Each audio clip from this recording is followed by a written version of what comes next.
Hello friends, welcome to Best Consulting Services. இன்னைக்கு நம்ம என்ன பார்க்க போறோம் அப்படினா தமிழ்நாடு இன்ஜினியரிங் அட்மிஷன்ல 7.5% ரிசர்வேஷன் ஸ்கீம்ல ஜாயின் பண்றதுக்கு உண்டான எலிஜிபிலிட்டி கிரைட்டீரியா என்னென்ன பெனிஃபிட்ஸ் எங்கெங்கலாம் ஜாயின் பண்ண முடியும் அப்படிங்கற பத்தி இந்த பையில வந்து பார்க்கலாம். சோ தமிழ்நாடு கவர்மெண்ட் வந்து 6ஆவதுல இருந்து 12ஆவது வரைக்கும் கவர்மெண்ட் ஸ்கூல்ல Tamil medium R English medium so எந்த மீடியமா இருந்தாலும் சரி பட் ஆனால் கவர்மெண்ட் ஸ்கூல்ல 6ஆவதுலேருந்து 12ஆவது வரைக்கும் படித்த மாணவர்களுக்கு 7.5% வந்து ரிசர்வேஷன் ஸ்கீம் வந்து கொண்டு வந்திருக்காங்க. அந்த ஸ்கீம் படி நம்ம வந்து எந்த பிரைவேட் இன்ஸ்டியூஷனாக இருந்தாலும் சரி கவர்மெண்ட் இன்ஸ்டியூஷனாக இருந்தாலும் சரி ஃபுல் ஃப்ரீயாக வந்து நம்மளால் படிச்சுக்க முடியும். அதாவது டியூஷன் ஃபீஸ் மற்ற எந்த ஃபீஸாக இருந்தாலும் எல்லாமே வந்து ரெடியூஸ் பண்ணிடுவாங்க. ஸோ அது வந்து பண்ணியிருக்காங்க. ஸோ அதோட எலிஜிபிலிட்டி கிரைட்டீரியா என்ன அப்படின்னா ஸோ ஒரே ஸ்கூல்லேன்னு இல்லை ஏதாவது கவர்மெண்ட் ஸ்கூலில் 6ஆவதுலேருந்து 12ஆவது வரைக்கும் படிச்சிருக்கணும். ஸோ 6ஆவதுலேருந்து 8ஆவது வரைக்கும் ஒரு கவர்மெண்ட் ஸ்கூல்லையும் 8ஆவதுலேருந்து 10ஆவது வரைக்கும் ஒரு கவர்மெண்ட் ஸ்கூலில் 10ஆவது 11ஆவது 12ஆவது வேறு கவர்மெண்ட் ஸ்கூலில் படிச்சிருந்தாலும் ஓகே தான். ஆனால் எல்லாமே கவர்மெண்ட் ஸ்கூலாக இருக்கணும். கவர்மெண்ட் எய்டட் ஸ்கூலாக இருந்தால் அதுக்கு எலிஜிபிலிட்டி வராது. ஸோ அதை நல்லா நோட் பண்ணிக்கணும். நிறையா பேர் வந்து கவர்மெண்ட் எய்டட் ஸ்கூல் தான் இருக்கும் ஆனால் அதை வந்து கவர்மெண்ட் ஸ்கூல் நினச்சிட்டு இருப்பாங்க. நிறையா பக்கம் வந்து பார்த்தீங்கன்னா எய்டட் ஸ்கூலே கவர்மெண்ட் ஸ்கூல் மாதிரி தான் ரன் பண்ணிட்டு இருப்பாங்க. ஸோ அது வந்து நமக்கு இந்த எலிஜிபிலிட்டி கிரைட்டீரியா வராது. அப்போ பியூர் கவர்மெண்ட் ஸ்கூல்ல படிச்சிருந்தால் மட்டுமே இதுக்கு வந்து எலிஜிபிலிட்டி வந்து வரும். அடுத்தது வந்து பார்த்தீங்கன்னா இந்த 12th வந்து பாஸ் மார்க் வந்து வாங்கியிருக்கணும். ஸோ எலிஜிபிலிட்டி மார்க் வந்து கவுன்சிலிங்கில் அப்ளை பண்ணுறதுக்கு எலிஜிபிலிட்டி மார்க் வந்து வாங்கியிருக்கணும். ஆனால் நல்ல மார்க் இருந்தால் மட்டும்தான் நம்மளுக்கு வந்து சீட்ஸ் வந்து கிடைக்கும். ஸோ கம்மியான மார்க்ஸ் இருக்குது அப்படின்னா அந்த சீட்ஸ் வந்து கிடைக்காது. ஸோ மொத்தம் தமிழ்நாட்டில் மட்டுமே வந்து ஒரு 16,000 சீட்ஸ் வந்து இருக்குது. ஸோ அதாவது கிட்டத்தட்ட வந்து 16,000 சீட்ஸ் இருக்குது. அந்த 16,000 சீட்ஸில் நீங்கள் எந்த சீட்டு வேணாலும் நம்ம வந்து ஹோல்ட் பண்ணிக்க முடியும்.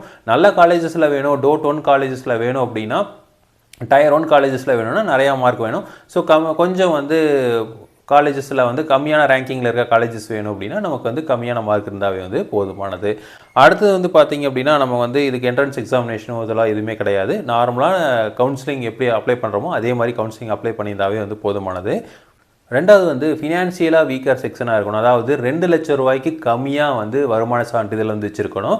2 லட்சம் ரூபாய்க்கு மேலே இருந்தது அப்படின்னா இதை வந்து அவைல் பண்ணுறதுக்கு கொஞ்சம் சிரமம். அடுத்தது வந்து பார்த்திங்கன்னா எவ்வளோ வந்து ஸ்டூடெண்ட்ஸ்லாம் வந்து பெனிஃபிட்ஸ் ஆகியிருக்காங்க அப்படின்னா 2021-22 அகாடமிக் இயரில் 14,620 பேர் இதில் அப்ளை பண்ணி பெனிஃபிட் வந்து ஆகியிருக்காங்க. 2022-23 15,210 பேர், 2023-24 இதோட அவேர்னஸ் அதிகமாக்கனால 16,025 பேர் வந்து 16,075 பேர் வந்து இந்த ஸ்கீம் மூலமாக வந்து படிச்சுட்டு வராங்க. இவங்களுக்கு பஸ் ஃபீஸோ இல்லை ஹாஸ்டல் ஃபீஸோ இந்த எக்ஸாமினேஷன் ஃபீஸோ புக் ஃபீஸோ எந்த ஃபீஸுமே வந்து வாங்க மாட்டாங்க. கம்ப்ளீட் ஃபீஸ் வந்து கவர்மெண்ட்லேருந்து வந்துடும். எக்ஸாமில் யாராவது அரியர் வச்சுருக்காங்க அப்படின்னா மட்டும் அரியர் ஃபீஸை அவங்க தான் வந்து பே பண்ணிக்கணும். ஸோ அரியர் ஃபீஸு கவர்மெண்ட் வந்து பே பண்ணாது.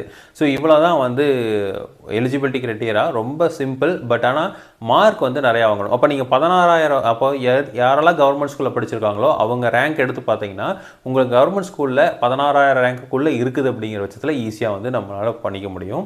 ஸோ இப்போது கட் ஆஃப் பார்த்தீங்க அப்படின்னா ஒரு மினிமம் ஒரு 150 எபோவ் கட் ஆஃப் இருக்குது அப்படின்னாவே நீங்கள் இந்த 7.5 வந்து ட்ரை பண்ணலாம்.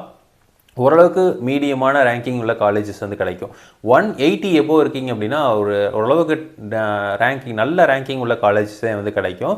ஸோ அதனால வந்து ஒரு 180க்கு மேலே கட் ஆஃப் வச்சுருக்கவங்க வந்து 7.5 ட்ரை பண்ணலாம். அதுக்கப்புறம் வந்து நம்ம செல்ஃப் ஃபினான்சிங் காலேஜஸோ இல்லை கவர்மெண்ட் காலேஜஸோ வந்து பார்க்கலாம். ஸோ ஃபீஸ் பார்த்திங்க அப்படின்னா நமக்கு வந்து சுத்தமாக இல்லை அப்படிங்கிறதுனால ஸோ அது வந்து ஒரு அட்வான்டேஜ் இருக்குது. ஸோ அதில் வந்து நல்ல மார்க் வாங்கியிருக்கவங்க அந்த அட்வான்டேஜை யூஸ் பண்ணிக்கலாம். ஸோ ரெண்டாவது என்ன அப்படின்னா இது வந்து தமிழ்நாடு இன்ஜினியரிங் அட்மிஷன் கவுன்சிலிங் மூலமாக போனால் மட்டும்தான் வந்து இந்த 7.5% வந்து அவைல் பண்ணிக்க முடியும். ப்ரைவேட் யூனிவர்சிட்டிஸில் வந்து இது வந்து எலிஜிபிலிட்டி கிடையாது. அதே மாதிரி டீம்டு யூனிவர்சிட்டிஸில் வேறு அதர் ஸ்டேட்டில் இருக்கிற யூனிவர்சிட்டிஸ்க்கு வந்து இது வந்து பொருந்தாது. ஸோ இது வந்து only Tamil Nadu engineering admissions TNEA அந்த அட்மிஷன்ஸில் போனீங்கன்னா மட்டும்தான் இது வந்து எலிஜிபிலிட்டி இருக்கும். அதை வந்து நம்ம அவைல் பண்ணிக்க முடியும். ஸோ இவ்வளோ தான் இந்த வீடியோ. ஸோ உங்களுக்கு வந்து 7.5% எலிஜிபிலிட்டி அதோட கிரைட்டீரியா என்ன எல்லாமே தெரிஞ்சிருக்கும்னு நினைக்கிறேன். So wish you all the best. So இதே மாதிரி இன்ஃபர்மேஷன் உங்களுக்கு தொடர்ந்து வேணும் அப்படின்னு சேனலை சப்ஸ்கிரைப் பண்ணுங்கள். தேங்க்யூ.